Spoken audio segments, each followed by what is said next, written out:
in the mists of time.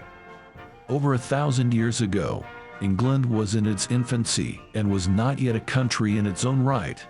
Here we take a look at a leader commonly attributed with uniting the kingdoms of England under one banner. This video was made to be a brief look at the main points of this great king's reign and is by no means extensive. The backdrop to his story sees hundreds of years of Anglo-Saxon rule being challenged by the Vikings from Scandinavia. Previous Anglo-Saxon kings had had some success in pushing the Vikings back, especially the most famous of Anglo-Saxons, Alfred the Great. You may remember him as the king that burnt the cakes whilst hiding from the Vikings in the marshes of Wessex. Let's begin. This coin depicts King Athelstan. Athelstan was one of a long line of Anglo-Saxon kings dating back to the 5th century, but none had ruled England outright. Since the Roman withdrawal from Britain, England had always been broken up into a series of kingdoms split between the Anglo-Saxons and the Scandinavian Vikings. This was about to change. Athelstan was born in 894. He was the son of King Edward the Elder and his first wife Ecgwine. He was also the grandson of King Alfred the Great. He ascended the throne in 924 upon the death of his father and ruled over the combined Anglo-Saxon kingdoms of Wessex and Mercia. Fearing a challenge, Athelstan banished his brother, Edwin, by setting him adrift in a small boat with no provisions.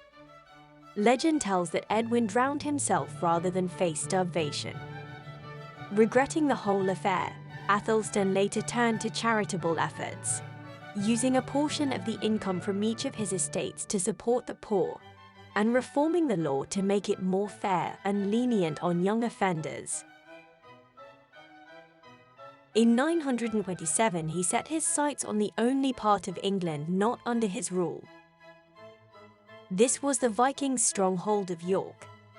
York was the last foothold the Scandinavians had left in England. Athelstan engaged the Vikings in battle at York and was victorious. The Vikings had been expelled from England.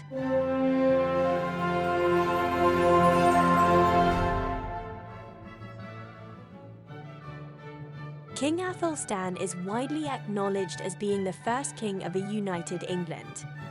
He set to work creating a centralized government and social reforms. For many years there was peace, until in 937 an alliance of Olaf Guthfritsson, King of Dublin, Constantine II, King of Scotland, and Owain, King of Strathclyde, invaded northern England. Athelstan's army met the invading forces at Brunanburh. In a battle that lasted all day, the English finally forced them to break up and flee. There was probably a prolonged period of hard fighting before the invaders were finally defeated. The main source of information is from the poem Battle of Brunanburh in the Anglo-Saxon Chronicle. According to the poem, the English clove the shield wall, hacked the wall lime, with hammers' leavings. There lay many a soldier of the men of the north, shot over shield, taken by spears, likewise Scottish also, sated, weary of war. Athelstan died on the 27th of October 939 at Gloucester.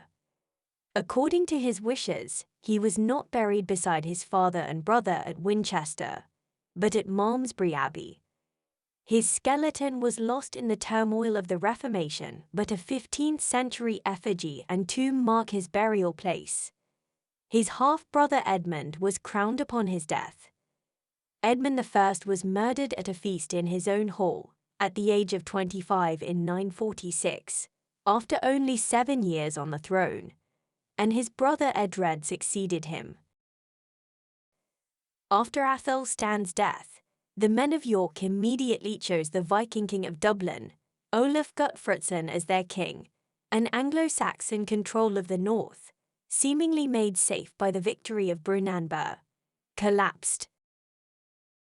Both Edmund and Edred spent most of their reigns trying to win back control, Edmund briefly captured York, but after his death the Vikings regained it. It was not until 954 that the Viking king Eric Bloodaxe was driven out of Northumbria, and the Anglo-Saxons once more controlled all of England.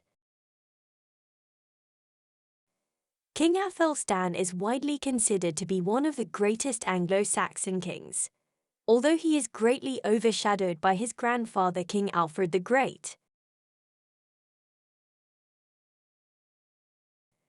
And so ends the tale of the first King of England. Thank you for watching. Have a great day whoever and wherever you are in the world.